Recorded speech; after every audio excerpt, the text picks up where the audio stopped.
And welcome, it is back. The Kipco British Champion Series returns this weekend as we look forward to the first classics of the season. I'll be joined by this guy, Mr.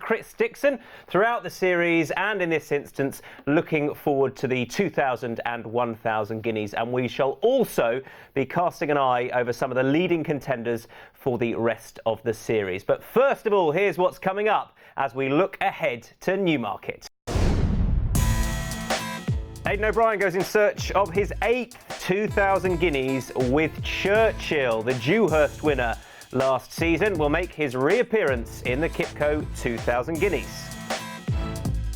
Rhododendron looking to follow in the footsteps of Minding, having won the Fillies Mile last year, reappearing in the Kipco 1,000 guineas. Aidan O'Brien looking for his 4th winner in the race. We will be speaking to James Doyle, who is back in the UK from his stint in Australia and looking for a taste of a first British Classic success. Having not won a British Classic, it would mean everything, yeah.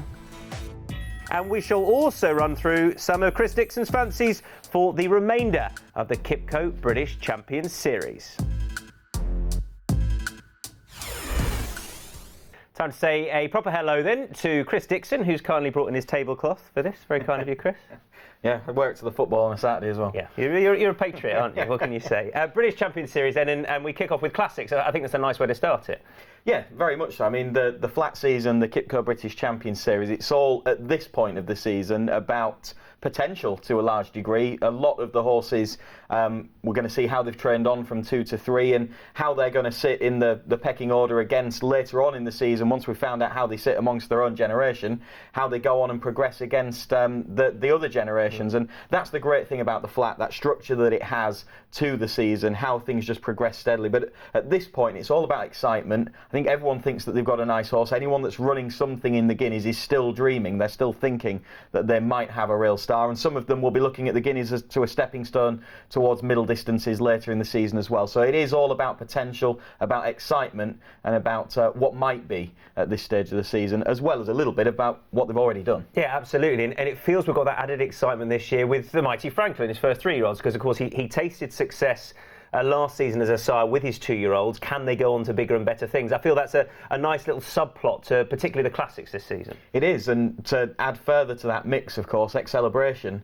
who was so often the bridesmaid behind Frankel during his racing days, has got a real chance of siring a classic winner in his first 3-year-old crop as well. So they were at it at the track on a regular basis, but they will be once again as sires with the first classic of the season. Yeah, absolutely. The pedigrees always provide a nice little subplot to all the races in the Kipco British Champion Series. As far as you're concerned, do you have a division which really interests you? Is it the middle distance horses? Is it some of these nice precocious sprinters? What really grips you, Chris? I like all of it, to be honest. I suppose in a way there's nothing better than the real speedsters, because they can have a real wow factor about them. But to be honest, I just love the high quality racing that's on the flat during the course of the season. Yep, lots to look forward to throughout the Kipco British Champion Series, and it all kicks off this weekend with the first classics of the season. First up, we are going to have a look at the Kipco 2,000 guineas and one of the key trials for that race in the form of the Greenham at Newbury. Let's just have a look at where the winner came from. There he was, that's Barney Roy. And Dream Castle, the son of Frankel, in the other Godolphin colours, the white cap. We'll roll this on. You can see, first of all, Dream Castle was quite keen. Barney Roy settled nicely, but these two colts, the son of Celebration, the son of Frankel, Chris, they pulled well clear. They did, and we'll highlight the solidity of the form perhaps later on in the piece. But first point to make is that Barney Roy gets tucked in from that wide draw in stall 1, and he gets a little bit of cover. He relaxes. He's actually green when he's asked to quicken. Dreamcastle doesn't. He doesn't get any cover, and he is keen. To me, he looks like a horse that might just be a little bit keen for a Guineas over a stiff finishing mile. And for all that he's got loads of ability, I'm not sure that he will be as well suited by the step up to a mile as in the same colours Barney Roy. As the race starts to develop, how much of what we see beyond that, Chris, is a matter of this horse racing alone and quite keenly, or how much of it is this horse's stride, this horse's finishing kick, just putting it up to the eventual second and going past him, and being a better specimen than that other horse? Combination of the two factors, really. I think Dreamcastle is a hugely talented horse, but you could see there that Barney Roy was still green. the quicker horse in many ways comes past him here, Dreamcastle, gets past him, but look, in the final stages, how he pulls away. Here, you've got to be thinking this horse is winning, haven't you? You think it's curtains for Barney Roy at this stage. Yeah. You think, look, he's been off the bridle, this horse is just going to accelerate past him. And then all of a sudden, the turbo kicks in. Whoosh, just a couple of taps of the whip, and the further he goes, the better this horse gets. Yeah, he hits the line very, very strongly, and you can see how they're going away from the remainder as well. I don't think that the second horse is stopping that quickly. And if we just pause it at the line and see, we've got clear daylight between the front two and the next two. And these two horses back here, Tom, they're both group placed as juveniles, so they're good quality horses. It makes it look like a really solid piece of form, and the time makes it look like a really good piece of form. I want to ask you about the form in the race, if we just roll it on. What about the form? Because as opposed to, say, the Craven at Newmarket, you haven't necessarily got depth of group form in here. You've got two once-raced maiden winners taking each other on at the finish. Is that a slight worry going into a race like the Guineas? Not really, because they were both very impressive maiden winners, and the fact that we've got those horses that bring two-year-old placed form from Group Company, not just beaten into third and fourth, but well beaten into those places. They've seemingly run their races because they're on top of the remainder, but they've got no match for two very well-bred, very progressive horses. And as I say, the time is strong. You can compare it with other races on the card. The win of Banksy on the card, he's a good quality handicapper. The Fred Darling winner, and you look at the way that he hits the line there, I think he's a horse with so much more to come, and he's really going to improve for the run, Connections report, and also for the step back up to a mile. And of course, Night of Thunder was beaten in the Guineas a few years ago before going on to reverse that Kingman form and win that for Richard Hannon. And well, Barney Roy's won that, and there will be a lot more to come from him. Let's have a look at Churchill though, because he's up against no small beast in the form of this horse. Here he is, the winner, Churchill, under Ryan Moore. And this horse is always talked about as a very forward, big, scopy two-year-old, as opposed to some of the American breds from Aidan O'Brien. This horse, his Son of Galileo, is always likely to improve as a three-year-old, but we haven't seen him yet this season, Chris. No, we haven't, but Aidan O'Brien doesn't need a trial to get a horse ready for a Guineas. We've seen that time and again in the past, and this is a horse who's, I think, going to improve for a step up in trip this year. He was campaigned quite aggressively as a juvenile. He ran 6 times, he won 5 of them, 2 Group 1s in the bag, including the Dewhurst here. The Dewhurst has been a key trial for the Guineas in the past, particularly for O'Brien horses, and I think that you can expect more to come from Churchill this time around. It's the sort of race where I feel if you want to take on Churchill, I know you're quite keen to, or you quite like Barney Roy, but if you want to do that and Churchill goes and bolts that, it would be no surprise whatsoever. You could end up feeling very silly indeed. He is the most likely winner. The market suggests that, but from a betting point of view, I would rather go with a horse that I think can get to the level that he's at already and hasn't had the opportunities to get to that sort of level. And another horse that could be a danger we're going to take a look at now. Yeah, here he is, Eminent. He, again, is under the pump relatively early in his race. This is over a mile in the Craven. He was already a course and distance winner over a mile at Newmarket, and this is a horse, without a doubt, the further he goes, the better he gets. He's not a stereotypical Franco that we'd seen previously. He's not that hyped and worked up. He's quite a relaxed sort, for all he's sweating a bit there. He's a scopy sort, and when he hits that rising ground, whoosh. Yeah, he's a real beast, is this horse. Love his head carriage, love the way that he powered to the finish in the Craven. He got better the further he went. He's going to get better as he goes over further later in the year. I think he's a horse that's going to thrive over middle distances. But he had quite a lot left in the tank there. He's got proven course form. He was very impressive. I don't like the form quite so much as the Greenham, but I think that he is a big danger still. But you had Rivet in there, who's a Group 1 winner. You don't like the form as much as the Greenham? I don't think he ran quite so well as he had done as a juvenile. The Greenham form, the fact that they've pulled so far clear, those two really well-bred, promising horses, I don't think you can, or you've got to look at the visual impression of the performances as well, and both of them were very, very impressive. But Barney Roy, for me, has just got a little bit of the wow factor about him. And then you've got the French horse thrown in as well, Albuquerque for Andre Fabre. I mean, he was mighty impressive in his trial. Yeah, he won the Prix Jebel, so he's got a run behind him as well. He's a very, very talented horse, but Churchill, the standard setter, the one to beat, but I'm going to go with Barney Roy to lift the Guineas for the Hannon team.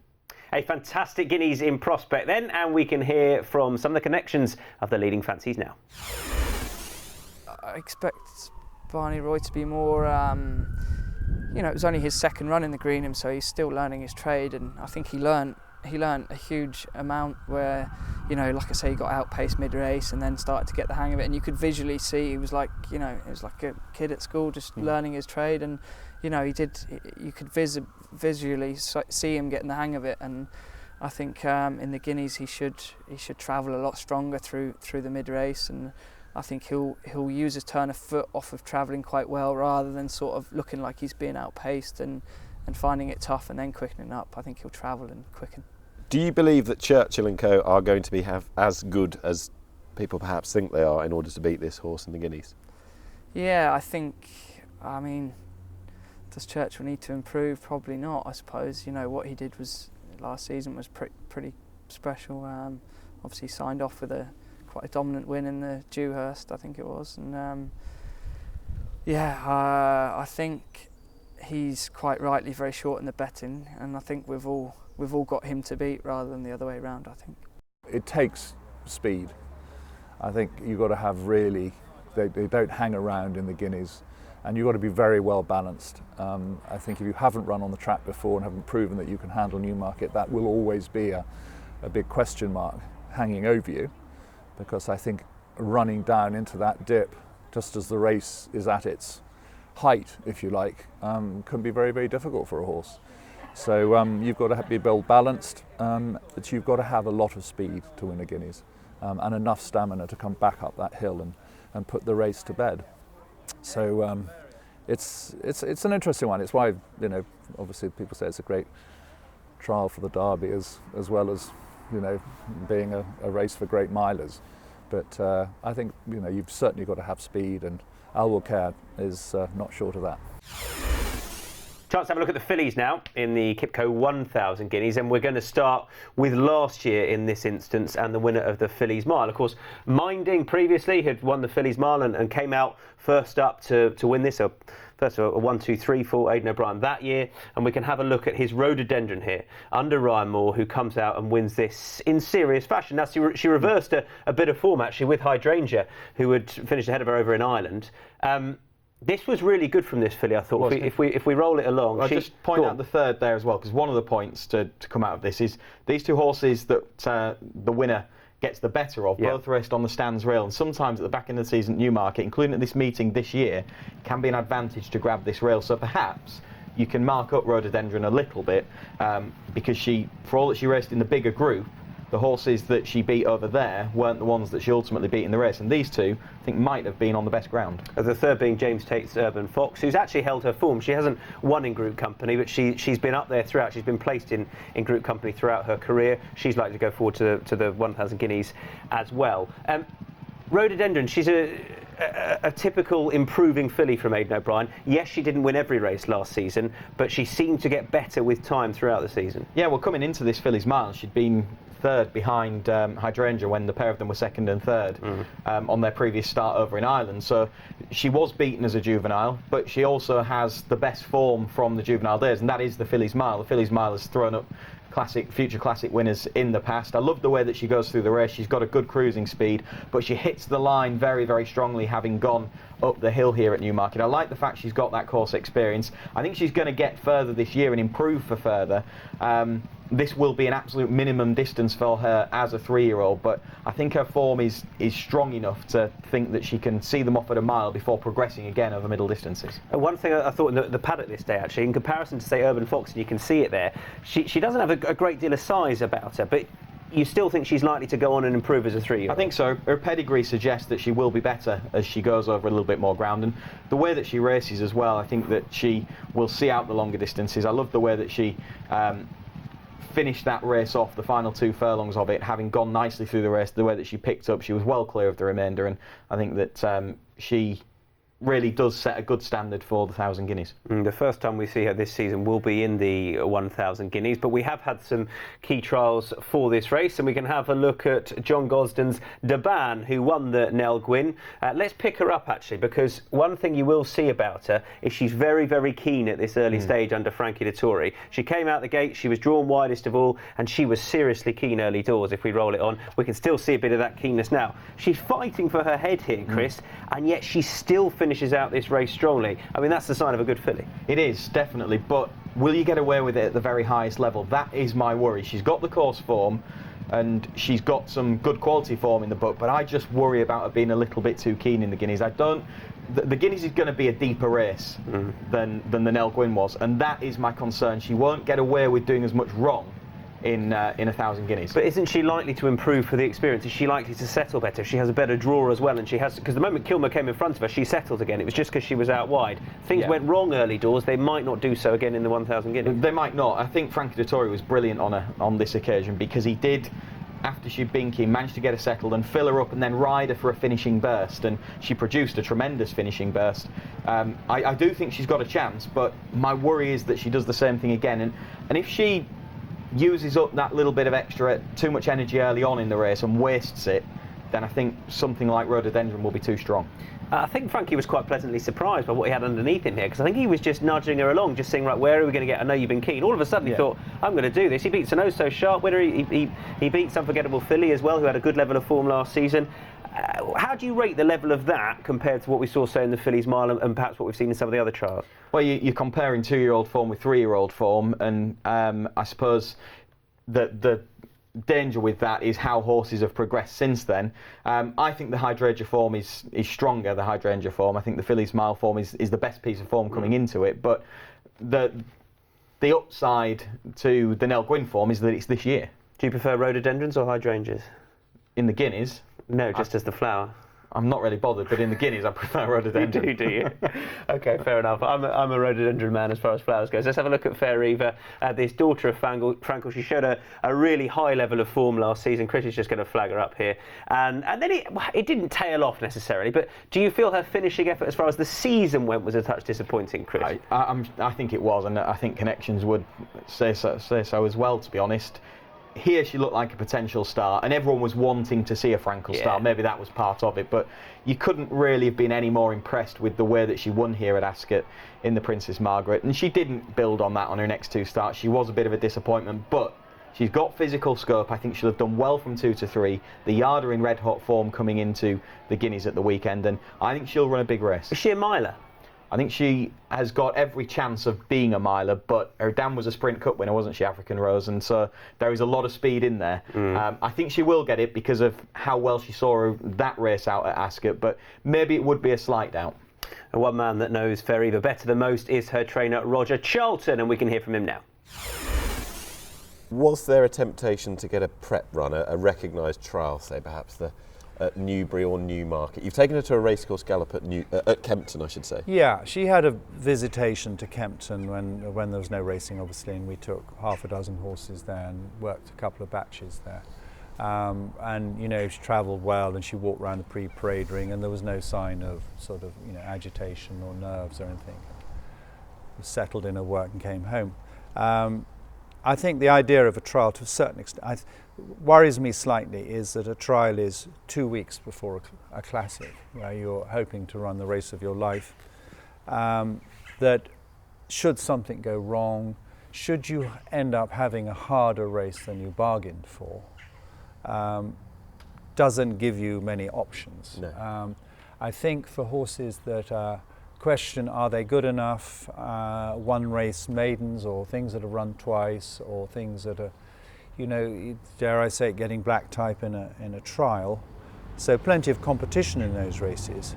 And I felt that she's experienced. We know that her form line is good enough. And I just didn't think she needed to do a trial to go and prove or not prove.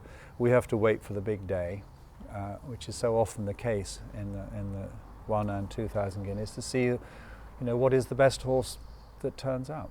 She's winning prizes on looks, I can say that already. But for you personally, what would it mean to Roger Charlton to win another British Classic? Well, a huge amount, really. We're sort of sitting in a yard that's trained, I don't know, 30 Classic winners. Sam Darling and Fred Darling trained, you know, 10 or 9 Derby winners, and, you know, endless 1,000 Guineas winners and 2,000 Guineas winners. So, you know, I need to pull my finger out a bit and keep flying the flag. we need a classic winner here, and to be fair, we haven't had many runners in either the 1 or 2,000 guineas, so we've got a chance this year, and we're doing everything we can to make sure that all the I's are dotted. Time to have a look ahead to the rest of the series now. Chris Dixon has kindly picked out a couple of horses to follow throughout the QIPCO British Champion Series. They are both speed demons, and the first of them is Brando, who looked mighty impressive when winning the Aberdeen, and he held a high level of form last season. We'll just highlight him. Here he is, and I tell you what, physically, this horse looks like he's done a bundle over the winter, Chris. You can see these horses, these sprinters, they improve with age, and as this horse has got older, he's really filled out. He's an absolute tank of a horse. He looks a proper out-and-out sprinter, and he proved that last year and this. Yeah, and he probably wasn't at full match sharpness for his return to action win in the Aberdeen, but it was all very comfortable and cosy for him, and I think he's going to progress a lot again this year. He really did progress last year, and judging by the manner of this performance, I think there is a lot more to come. The reason I've gone for 2 horses in the sprint division as horses to follow during the course of the series is that at this stage of the year I think it's a little bit safer to do so. The middle distance and staying horses, there's dangers in there that will lurk from the younger generation that you can't quite pinpoint at the moment, and it's hard to know how they're going to progress to some degree, and we haven't seen some of those over middle distances yet. With the sprinters, you pretty much know what you get. Yes, with the advent of the Commonwealth Cup towards the back end of the season, we might have a real high-class 3-year-old that these horses are having to take on that I'm highlighting, but I think that Brando, with the way that he progressed last year, he's got more to come this season. He's just at the age now where he's really going to peak as a sprinter, I think. Look how cosy he is there, look how impressive he was. There's a lot more to come. He's in a really good stable, and I think in the 6 furlong races he's going to be right in the mix. Yeah, the second there may well drop back to 5. He showed a fair bit of early pace. There was just a moment where you thought, is Brando going to reel him in? But then a couple of taps and whoosh, off he went. He's the horse you think is going to be campaigned in the 6 furlong Group 1 races this season. He's a horse to stay on the right side of. Yeah, I think so. I think races such as the Sprint Cup at Haydock, such as the July Cup at Newmarket, Diamond Jubilee at Royal Ascot. Yeah, those are the races for him, I think, and at the end of the season on QIPCO British Champions Day, of course. So he's got those 6 furlong races. I think over 5, he might get done for a little bit of pace by this fella that we're going to have a look at now. Now this is profitable, and he won the King's Stand. It was a brilliant day. Yeah, we'd have struggled to highlight him there. And now he's going to be running in different colours this season because he's been picked up by the Godolphin Blue. He was a horse, and this was a massive day for Adam Kirby and for Clive Cox, but he runs in the Alan Spence colours in this instance. He's a horse with a serious bit of potential. You think over 5? He's an out-and-out 5 furlong horse for you? Yeah, let's just pause it and highlight him. He's in here. Right in the middle, there he is. And he's just tracking through Mecca's Angel, who was well fancied for this particular race, and gets a nice bit of cover under Kirby. And I just love how enthusiastic he is, the pace that he shows through his races, and I think he is a real out-and-out 5 furlong performer. He does get 6 to a degree, but I think we saw in the July Cup last year the way that he didn't quite finish his race off as strongly as he did here at Ascot. We saw that he is more of a horse for 5 furlongs than 6. When he was beaten in the Nunthorpe, he took a nasty bump at the start of the race, and I think that really did knock him off his A-game on that occasion. I think after his win in the King's Stand, he actually had excuses on his subsequent starts, but I think over 5 furlongs, I think that there's less depth to the 5 furlong horses generally than the 6 furlong horses. He might just be able to dominate. But look at these field sizes in the sprint division. I mean, you've gone for 2 horses who are going to be up against a number of horses throughout the year. These, in some ways, the sprinters are the hardest puzzles to solve. They are, but as I said, at this stage, I think we know more about the opposition that they're going to face, and those 2 horses are the ones that I'm most interested in following over 5 and 6 furlongs this year. So profitable, hopefully proves just that over the minimum distance, and Brando, I think, can be a real force over 6. So we highlighted some horses to look forward to throughout the rest of the QIPCO British Champions Series. Here are the fixtures to look out for. So this weekend we look forward to the QIPCO 2,000 and 1,000 guineas. We've got the Yorkshire Cup coming up at York. We've got the Lockhinge meeting, could be an absolute cracking renewal this year. And then the Coronation Cup and it's Oaks Day on the Friday. The Coronation Cup is now on the Friday, of course, and then the following day, on the Saturday is the day of the Derby. So really looking forward ahead to the first classics of the season. Chris, I love this time of year. It is where everything is ahead of you. Connections, punters, racegoers, everyone's just got it all to look forward to, and they've got plenty of horses to follow who hopefully don't disappoint them. Yeah, exactly. Everyone's got a book like this full of horses that they're keen on following, or plenty of people have anyway. People that own these horses, they've got dreams that their charges are going to win big and hit the top during the course of the season. So fantastic stuff. As I said earlier, it's all about potential and dreams at this stage of the season. A few of them will be shattered during the course of the next few months, but one or two of them will be realised as well. Let's hope that we're going to witness the birth of a star this season. Yeah, absolutely. If we all had a book like that, we'd probably be very rich indeed, because that has got a few golden nuggets in it. There's no doubt about that. Chris, thank you very much for your time. Looking forward to Barney Roy in the 2,000 guineas and to your favourite flower, rhododendron, in the 1,000 guineas. My favourite flower now, but hopefully get the Guineas double up this weekend. Yeah, absolutely. That is it then. Looking forward to the first classics of the season at Newmarket's Rowley Mile. It is the QIPCO 2,000 and 1,000 guineas this weekend. Enjoy.